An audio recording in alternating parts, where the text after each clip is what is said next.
My name is Kay Jett, and this is the first video in a series of 4 videos that will help you work your way through my new Learn Shuttle Tatting book. I recommend when we're starting to learn shuttle tatting that we start with 2 contrasting color balls of size 10 thread and 2 shuttles. I've already wound 1 shuttle, and I'll show you how to wind the second shuttle. These shuttles are post style shuttles. There's a post in between the blades, and the blades are on either side. And you'll notice there's a hole in the center of the post, and that's where we want to thread our thread down through the hole in the post. And I just hold it off to the side while I wind the shuttle between the blades and around the post. Eventually that thread tail will be wrapped up with the thread that's being wrapped around the shuttle or around the post. I like to use a size 10 coordinate style thread. It's highly twisted, so yes, you will get kinks. You will find you'll need to drop your shuttle and let it untwist every so often. But it is a very smooth thread, and your tatting will turn out nice and precise looking if you use a coordinate style thread. You can use a crochet cotton or a pearl cotton, but your stitches will be fuzzy and they won't slide as well. So now that we have both shuttles wound, I'm going to take both ends, place them side by side, and tie a knot, a couple inches up from the bottom.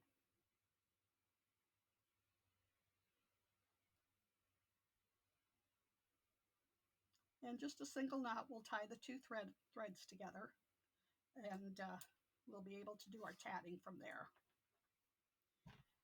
Now, what the very important thing is your pinch, and that's this part between the thumb and the first finger of your left hand. You want to maintain that pinch throughout the process of creating your tatting. It's going to hang on to the tension of your threads and help you to successfully get the knot flipped, and I'll demonstrate that here in a moment. To put the rest of the thread on the left hand, I maintain a pinch where the knot is, and I take the alternate thread up over the middle and ring finger of your left hand and inside the small finger of your left hand. We want to wrap it around the small finger a couple of times, and then eventually you're going to want to train that small finger to bend over and hang on to your thread so that you can put tension on the left hand thread. Right now, because you're learning, I have you put your thread on a shuttle. Normally this would be attached to the ball, but the shuttle adds weight and helps you maintain the grip on your left hand thread. Let me wind up my shuttle thread first.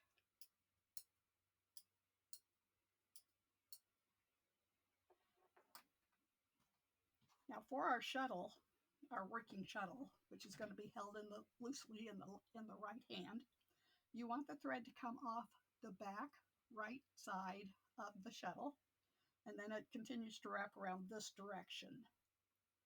That way it won't come undone while you're making your double stitches, and it'll be in the correct position in order to do your double stitch. So I hold it lightly between my thumb and my first finger of my right hand, and I never let go of the shuttle. I just slide the left hand thread between the shuttle and my fingers. The first part of the double stitch has you wrap the shuttle thread around the back of your hand, We want the shuttle to go underneath the left-hand thread. And you can see I just slide the shuttle underneath the thread, and it goes between my finger and the shuttle. And then we want to slide the shuttle back towards the right, and I'm sliding it between my thumb and the shuttle, and I draw it towards the right. Now you can see here the shuttle thread is wrapped around the left-hand thread. We want that thread to flip over or transfer to the other direction. So we loosen tension on the left-hand thread, and we tighten the shuttle thread, and it brings the left-hand thread around the shuttle thread. Let me wind this up some more. Now to tighten that first part of the double stitch down into our pinch, you want to raise the shuttle straight up, and I slide it over to the left a little bit as I open up the fingers of my left hand. And that slides that first part of the double stitch over into my pinch, and I hold it. The second half of the double stitch doesn't have a wrap, and I slide the shuttle over the left-hand thread, and again it just goes between my thumb and the shuttle, and then under the left-hand thread. In essence, we want that shuttle to come through this loop of thread here. Again, the shuttle thread is wrapped around the left-hand thread. We want it flipped or transferred to the other direction. So I tighten the shuttle thread, and I loosen the tension on my left-hand thread, and that'll transfer the left-hand thread to be wrapped around the shuttle thread. I want to move that part of the double stitch into my pinch, so I raise the shuttle straight up, maintaining tension on that shuttle thread, and open up the left-hand tension. And we end up with a double stitch. Now the double stitch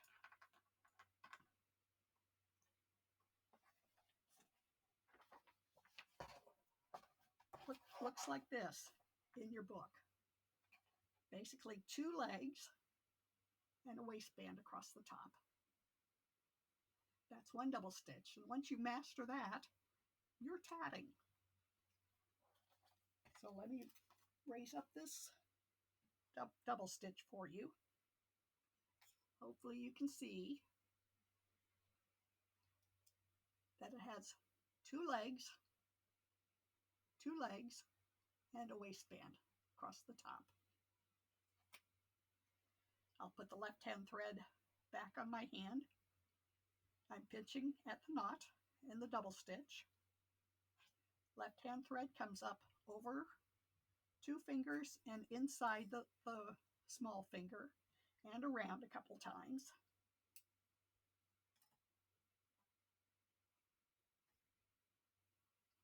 Bend that small finger down to hang onto the thread, and then pick up the shuttle so that the thread comes off the back right side of the shuttle. The first part of the double stitch wraps around the back of my hand. Shuttle goes under the left-hand thread and over the left-hand thread. Loosen tension on the left-hand thread, tighten the shuttle thread, then maintain the tension on the shuttle thread while you raise it straight up to move that first part of the double stitch down to meet the previous double stitch. Second half is no wrap. Shuttle goes over the left-hand thread and under the left-hand thread and through this loop. Transfer the stitch by loosening tension on the left-hand thread, tighten the shuttle thread. Keep this shuttle thread tight while you tighten the double stitch, or second half of the double stitch down to meet the first. Now we have 2 double stitches on our shuttle thread. If your double stitches should be the same color as your left-hand thread. We don't want to see any of the shuttle thread color. If you have stitches that look like the shuttle thread color, it means it didn't get transferred correctly, or you lost that transfer as you were tightening down the stitch. So again, we'll do the first half. We wrap it over the back of our hand, under the left-hand thread, over the left-hand thread, loosen the left-hand thread, tighten the shuttle, maintain tension on the shuttle thread while you tighten the double stitch down into your pinch. Second half is no wrap, over the left-hand thread, under the left-hand thread.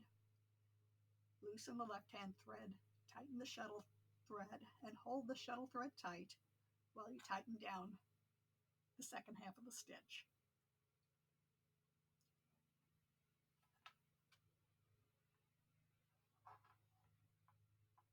Wrap, under, over, flip or transfer the stitch, maintain tension on the shuttle thread while you tighten the stitch down into your pinch. No wrap, over the left-hand thread, under the left-hand thread.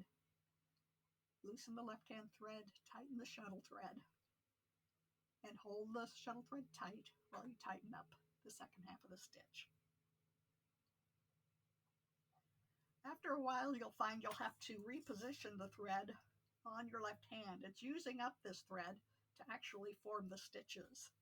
And so just basically unwind some more thread from the left-hand thread shuttle over 2 fingers on the inside of the last finger, wrap it around twice, bend down the finger to maintain tension. We want to make sure when we pick up our shuttle again that the thread is coming off the back of the shuttle towards the right side. And we hold it lightly in our hand while we make the stitches. Wrap, under, over, transfer the stitch, hold that shuttle thread tight while you tighten the stitch up into your hand.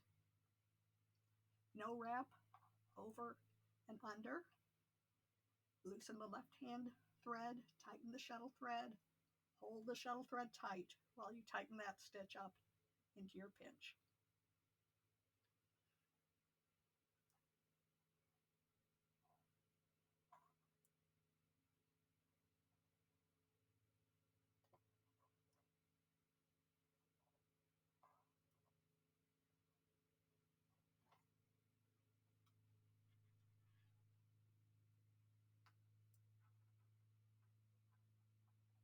And so the more you work it, the more you work with the thread, it'll become automatic. It just takes lots of practice. You'll probably find the more double stitches you make that this chain, which in essence is a line of double stitches, will start to corkscrew. And that's because the waistband of the stitch is wider than the 2 legs. And so that's a natural thing that happens.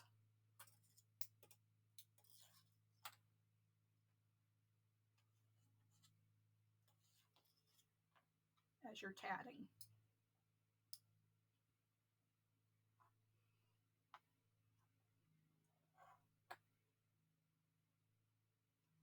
So as you're practicing, you want to make sure that all your double stitches are the same color as your left-hand thread, that you don't see any of the shuttle thread through the double stitches, and that you're remembering to do the first half followed by the second half, the first half of the double stitch followed by the second half of the double stitch each time. Once you become more comfortable with that, this lesson adds in a technique called picots. Now we've been working these double stitches side by side. All a picot is leaving a space in between our double stitches. And so In order to leave that space, we have to make a double stitch.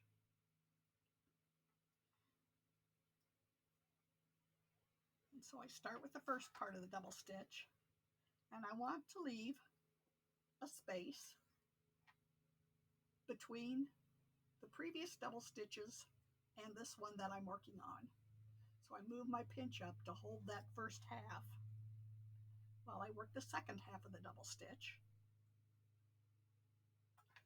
And then when I slide the two together, we end up with a little bit of thread outside of the double stitches. Let me put this on the back of the book so you can see it a little easier.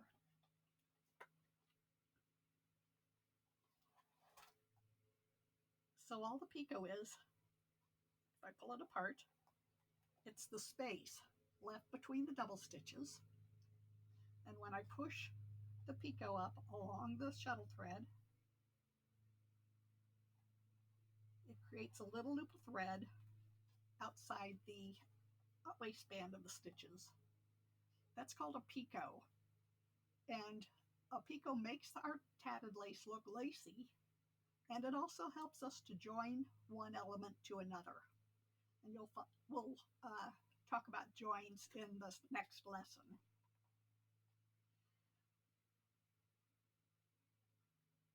The picot is just the space. We have to make a double stitch to leave the space, and this double stitch counts as number one in our next group of double stitches. And so I'm going to have you do a picot, 4 double stitches, then leave another picot space, 4 double stitches. So this is double stitch number 1 that we just did.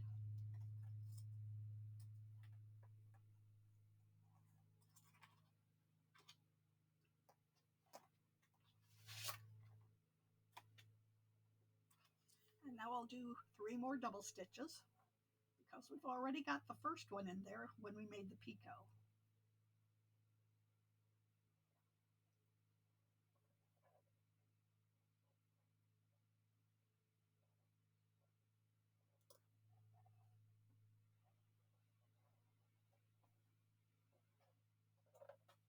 Okay, so now we have a total of 4 double stitches. I want to leave another picot space. And this is starting to get a little tight.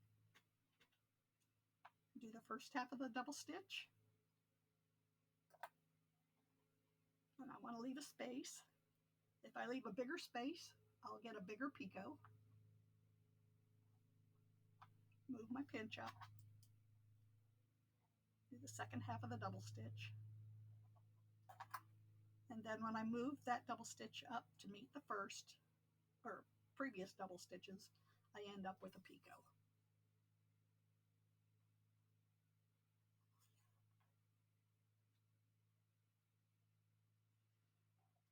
That double stitch I made to leave the space is stitch number 1.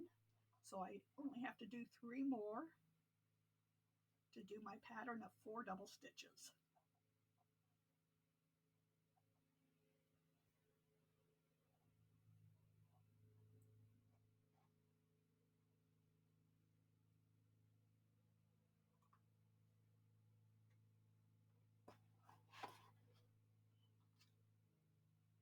So I have 1, 2, 3, 4 double stitches, ready to leave another picot.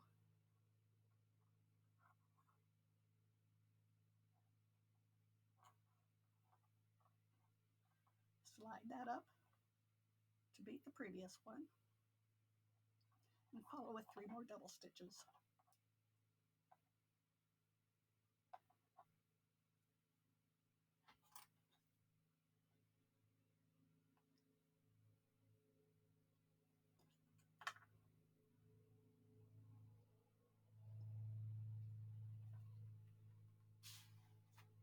So your homework, because I always require homework when I'm teaching, is to do a chain of 4 double stitches, picot, 4 double stitches, picot, 4 double stitches, picot, and on and on.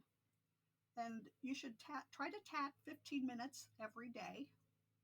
And what we're doing right now is nothing that you can make anything with, but it is training your hands to do the double stitch and to do the transfer of the stitch, and to make sure you're doing the stitch first half of the double stitch followed by the second half of the double stitch.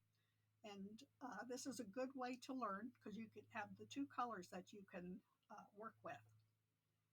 Lesson number 2 will finally start making edgings, and you'll learn the tatted ring. And uh, if you practice for quite some time until you're good and comfortable, I usually require a week of practice, uh, then you won't have trouble when we're working all in one color for lesson 2. And so that's it for lesson 1. Good luck with your journey. Can, uh, if you end up with white stitches in the middle, don't worry about taking them out. This is just a practice piece. You should start a new piece each day so you can see if you're getting faster. And you can also tell if your picots are becoming a little more consistent in size. That's going to happen again with more practice. And I'll show you how to use a picot gauge in a later lesson so that you can have perfect picots every time. So good luck with your practicing, and I hope to see you at lesson 2. Bye.